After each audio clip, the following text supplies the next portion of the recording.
Today we have a very special video. It's very specific to a certain group of people, namely the group of people who have pain in their shoulders. How do you swing when you have pain in your shoulders? We're going to go over that today. As some of you know, I hurt my shoulders back in July, and it's November already. And I've seen a doctor, and there's no damage. He's giving me treatment, and they're getting better, but boy, I can't swing the way I normally do, so I had to make adjustments. And while I've been on this journey, I've met every other golfer says, "Oh, my shoulder's killing me. Oh, my shoulder's killing me. Oh, my shoulder's killing me." I'm like, huh? Nobody said anything until I brought it up, and now, oh yeah, that's me, that's me. So today, we're gonna deal with shoulder pain and how to swing around it. So in case you want to have a nice leisurely game of golf, you can without screaming at the top of your lungs every time you connect with the ball.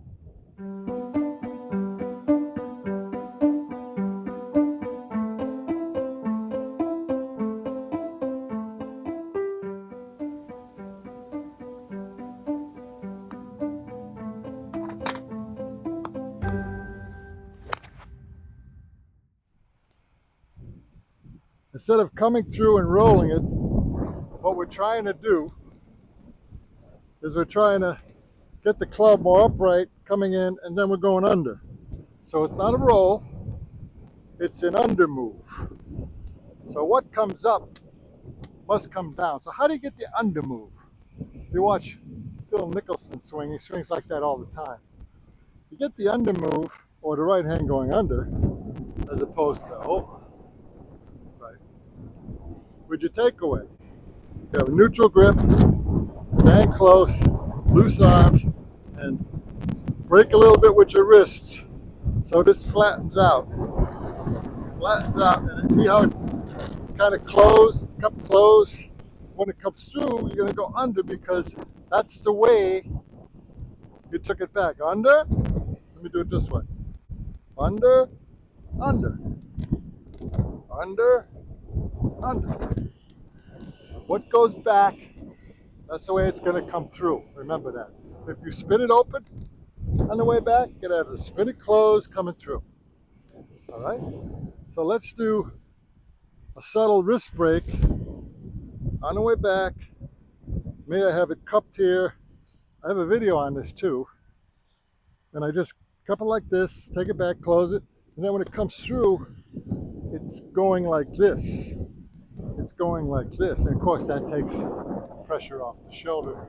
And you probably hit it a little further.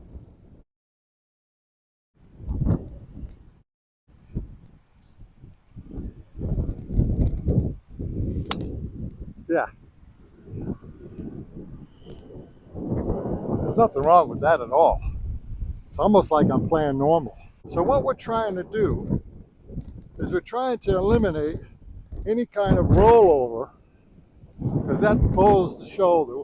And it's good when it doesn't hurt, but when it hurts, you go, ow, ow, ow, ow, ow, ow. So what we want is either a hold-off shot, which is like this, or we want the right hand to go under as it hits, like this. See, it's not a hold-off shot because I'm not trying to cut it. You could hook it this way. But you can test it easily by breaking your wrist like this, and then when it comes through, it's going to go like this, and the right hand is going to go under. What goes back must come through. So if you break your wrist going back, it's got to come like this going through, and that gives you this undershot, which is, the club is still square, but it takes the pressure off the shoulder. Let me hit one right here. So what I'm doing is standing close to the ball. I'm keeping my arms still in, but not a lot, nope, no straining tight. I'm closing it. I'm breaking this wrist, almost hitting it, pronating it a little bit on the way back, because I'm going to kick it through like this going through, and the right shoulder is going to go like this. So I'm almost pronating it a little bit. And you can feel taking a couple swings, man, there's no pressure on that shoulder anymore.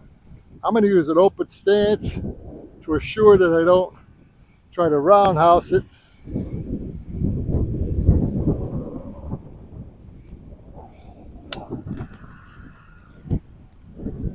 That's a hook right down the middle, just about as far as I normally hit it. Why don't I use it normally? Because more moving parts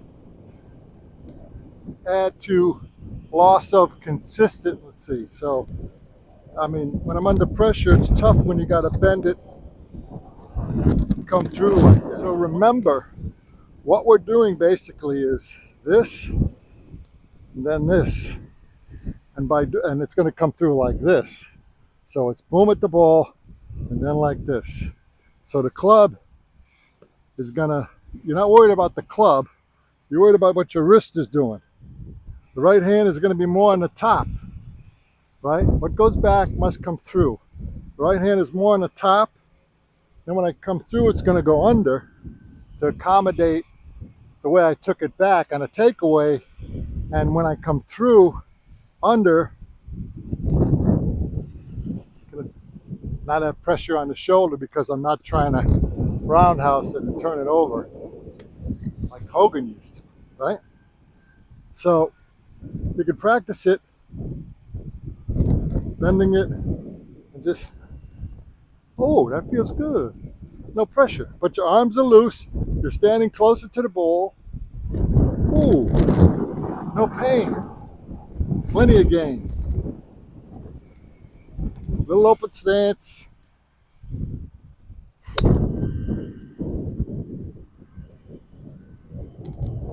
That works nice. I'll put that in slow motion too. And this kind of solves the problem of having a painful right shoulder or back shoulder, whatever, which way you play. And remember, we're trying to eliminate crossover, so we're making it go like this. A lot of players just play like that. But for me, when I'm healthy, I find more consistency rolling it over. To me, I get more power that way. But try it out. Stay very loose. Bend the wrist. Come through. Don't worry about the left arm being straight. Let the arms stay loose, and you'll hit it without any pain from your shoulder.